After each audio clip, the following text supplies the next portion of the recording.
बूढ़े बैल का नसीब। आज तो मैं मालिक से बात करके ही रहूंगा। उन्हें एक दूसरा बैल लाना ही पड़ेगा। मालिक के पास इतने सारे खेत हैं, वो भला मैं अकेला कैसे जोत सकता हूँ। बहुत समय से हरिराम के पास एक बैल था जिसका नाम चेतन है। चेतन बड़ा ही भला, शरीफ और सियाना किस्म का बैल था। जब वो जवान था तो सारी दुनिया के काम किया करता था। हरिराम उससे एक दिन में 10-10 खेत जुतवाने का काम लिया करता था। लेकिन समय के साथ ही अब वो बूढ़ा हो चुका था और वो पहले जैसा काम नहीं कर सकता था। हरिराम को तो बस उससे पहले जैसा ही काम चाहिए था, क्योंकि हरिराम एक बहुत ही लालची किस्म का आदमी था। उसे किसी की जान की परवाह नहीं थी। उसे तो बस अपना मतलब निकालना था, अपने खेतों का काम कराना था, अपनी फसल से मतलब था। उसे इस बात की चिंता बिल्कुल नहीं थी कि चेतन बेचारा बूढ़ा हो चुका है, वो अब पहले जैसा काम नहीं कर सकता। चल चल चेतन, तैयार हो जा, आज तुझे 10 खेत और जोतने हैं। नहीं मालिक, रहम करो मुझ पर। थोड़ा तो तरस खाओ।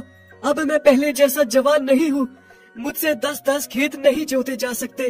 पहले जब मैं जवान था मैंने कभी आपसे किसी बात की शिकायत नहीं की। और लोग तो 2 बैलों को हल लगा के खेत जोतने का काम करते हैं, लेकिन मैंने एक ने ही आपका इतने खेत जोतने का काम किया है। अकेला हल खींच के पूरा दिन काम किया है। पर अब आपको दूसरा बैल मेरे साथ हल जोतने के लिए लगाना ही पड़ेगा। अच्छा, तेरी इतनी हिम्मत, तू मेरे साथ जुबान लड़ाए। दूसरा बैल कहाँ से लेकर आऊंगा? दूसरा बैल लाऊंगा तो उसके लिए अलग से खर्चा होगा। उसके दाने पानी पर भी, उसके चारे पर, उसकी सेवा में, हर चीज पर खर्च होगा। तू क्या कम खाता है जो एक दूसरा बैल को ले आऊं? अगर तू काम करता है तो फ्री का नहीं करता है, खाता भी उतना ही है।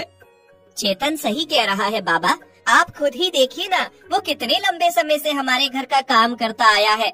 कभी उसने किसी बात की शिकायत नहीं की, लेकिन अब वो बूढ़ा हो चुका है, मुझसे बात ना करके काम नहीं कर सकता। रोज मुझे आप पहले जैसा काम मत लीजिए बाबा, उसे भी तकलीफ होती है। अब हम ऐसा करते हैं बाबा, एक और बैल लेकर आते हैं, फिर वो बैल चेतन के साथ थोड़ी मदद कर लेगा।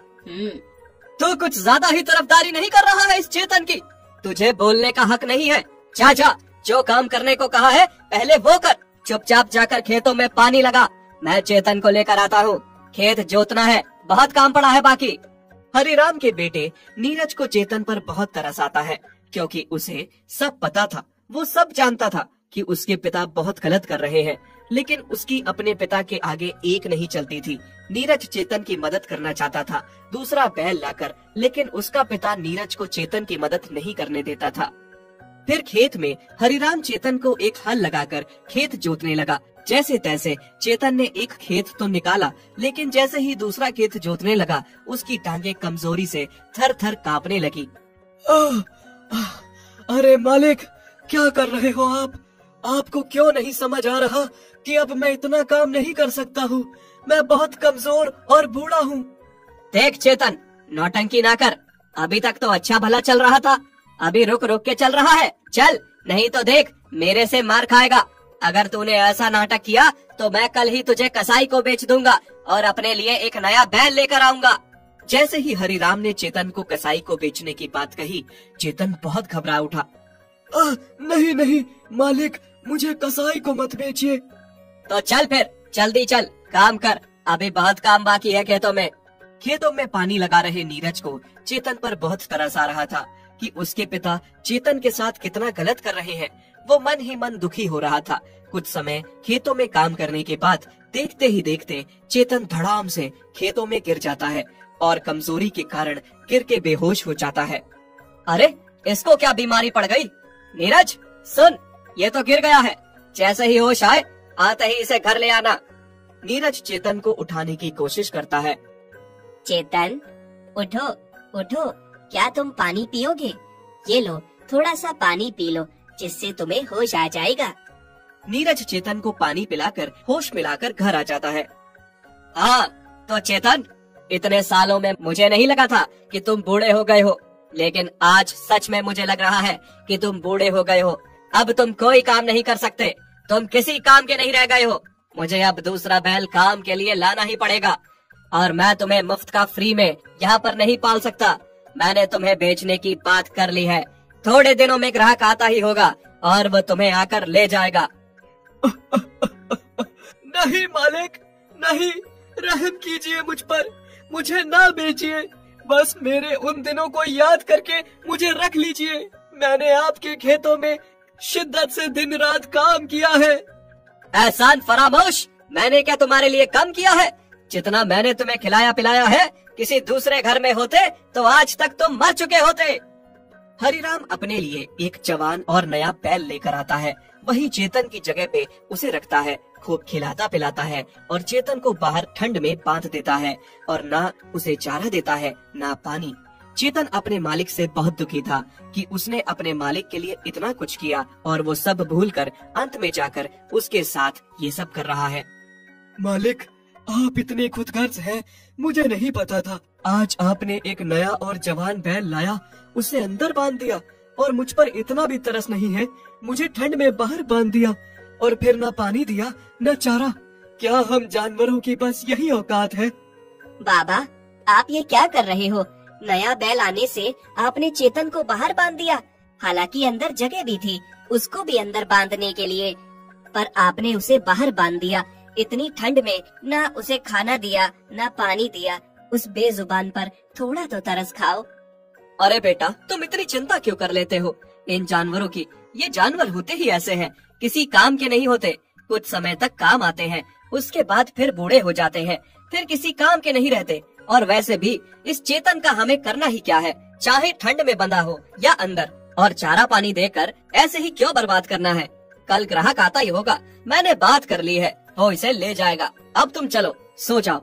इन जानवरों की इतनी चिंता मत किया करो, नए बैल को भी कल खेत में ले जाना है। नीरज अपने पिता की बातें सुनकर बहुत हैरान रह गया था कि कोई इंसान इतना खुदगर्ज कैसे हो सकता है। जिस बैल ने सारी उम्र उस घर के लिए इतना किया, अब वो उसके सारे एहसान भूलकर उसको मरने के लिए ठंड में छोड़ गया है। बाबा, अब मुझे ही कुछ करना होगा, आपको अपनी गलती का एहसास दिलाना ही होगा। नीरज ने अब सोच लिया था कि अपने पिता को उसकी गलतियों का एहसास दिला कर ही रहेगा। भाई, तुम बाहर क्यों बंधे हो इतनी ठंड में, और कुछ खा क्यों नहीं रहे हो? क्या तुम्हें खाना नहीं दिया है? मैं अपनी मर्जी से बाहर नहीं बंधा हूँ, मुझे मालिक ने बाहर बांधा है, क्योंकि अब मैं उनके किसी काम का नहीं रहा हूँ। क्या मतलब? पहले मैं भी तुम्हारी तरह जवान और हट्टा कट्टा था। जब मुझे मालिक लेकर आए थे और मैं उनकी एक ही दिन में 10-10 खेत जोत दिया करता था, अकेला ही। पर अब मैं बूढ़ा हो चुका हूँ, मालिक के किसी काम का नहीं रहा हूँ, तो अब उन्होंने मुझे बेचने के लिए ग्राहक को बुलाया है और इसी कारण मुझे बाहर ठंड में बांध दिया गया है। चारा दाना पानी कुछ भी नहीं दिया है। उन्हें लगता है कि मुझे कुछ खिलाएंगे पिलाएंगे तो उन्हें इसका कुछ फायदा नहीं होगा। और अब तुम जवान हो, हट्टे कट्टे हो, तुम्हें लाया गया है, तुम्हें अंदर मेरी जगह पर ही बांध दिया गया है, इसलिए तुम्हारी इतनी कदर हो रही है, क्योंकि तुम जवान हो, मालिक के खेत जोतोगे। क्या तुम सही कह रहे हो? इसका मतलब जैसे आज तुम्हारे साथ हो रहा है, कल जब मैं बूढ़ा हो जाऊंगा तो मालिक मेरे साथ भी ऐसा ही करेंगे। हाँ भाई, क्या पता, हो सकता है, क्योंकि इन इंसानों का कोई भरोसा नहीं है।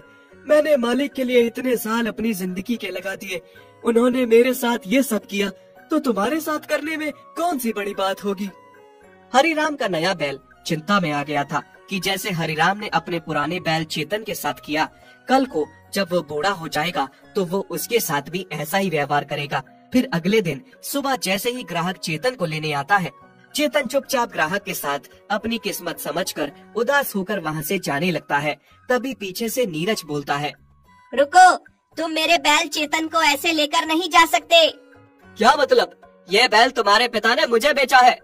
बेटा नीरज, तुम्हें क्या हो गया है? इस बूढ़े बैल के लिए क्यों इतना चिंतित होते हो? मैं इसे बेच चुका हूँ, जाने दो इसे। ठीक है पिताजी, मैं इसे जाने दूंगा, लेकिन आप मेरी भी एक बात सुन लीजिए। मैंने भी कुछ सोचा है। पिताजी, अभी तो आप काम कर सकते हैं, सब कुछ संभाल सकते हैं, घर बार खेत, लेकिन कल जब आप बूढ़े हो जाओगे, बेकार हो जाओगे, तो आप किसी काम के नहीं रहोगे, एकदम बेकार हो जाओगे। तब मैं आपको अनाथ आश्रम में जाकर छोड़ाऊंगा। ये तुम क्या कह रहे हो बेटा? सही तो कह रहा हूँ पिताजी, आप ही ने तो सिखाया है कि बूढ़े किसी काम के नहीं होते। जैसे चेतन के बूढ़े होने पर वो आपको बेकार लग रहा है और आप उसे बेच रहे हो, फिर चाहे वो इंसान हो या जानवर हो, बूढ़ा तो बूढ़ा ही होता है, वो किसी काम का नहीं होता। ये सब सुनकर हरिराम बहुत शर्मिंदा हो जाता है और सोचता है कि इतनी छोटी सी उम्र में उसके बेटे ने उसकी आंखें खोल दी और उसे गलत करने से रोक दिया। बेटा, आज तुमने मेरी आंखें खोल दी। मैं बहुत गलत करने जा रहा था। सही मायने में मैं अकल में तुमसे बहुत छोटा हूँ। इतनी छोटी सी उम्र में तुमने मेरी आंखें खोल दी। और चेतन, मुझे माफ कर दो, मुझे क्षमा कर दो। कितना गलत था मैं, तुम्हारे एहसानों को भूलकर तुम्हारे साथ इतना गलत करने जा रहा था। आज अगर मेरा बेटा नहीं होता तो मेरी आंखें नहीं खुलती और मैं कितना बड़ा पाप कर बैठता। मुझे माफ कर दो। हरिराम की आंखें खुलने के बाद वो कहता है कि उसे चेतन को नहीं बेचना है और वो चेतन को अपने पास ही रख लेता है। चेतन, अब तुम कहीं नहीं जाओगे, तुम यही रहोगे मेरे पास। जिस तरह से तुमने सारी उम्र मेरे लिए इतना किया है, अब मेरा कर्तव्य बनता है कि मैं तुम्हारी सेवा करूं। मुझे अपनी सेवा करने का मौका दो। मालिक, मुझे बहुत खुशी है कि आपको समझ में आ गया कि हम जानवरों में भी जान होती है, हमारे अंदर भी दिल होता है, हमें भी अच्छे बुरे की पहचान होती है और हमें भी तकलीफ होती है। मैं धन्यवाद करता हूँ छोटे मालिक का कि उन्होंने आपको इस बारे में एहसास दिलाया। नहीं चेतन,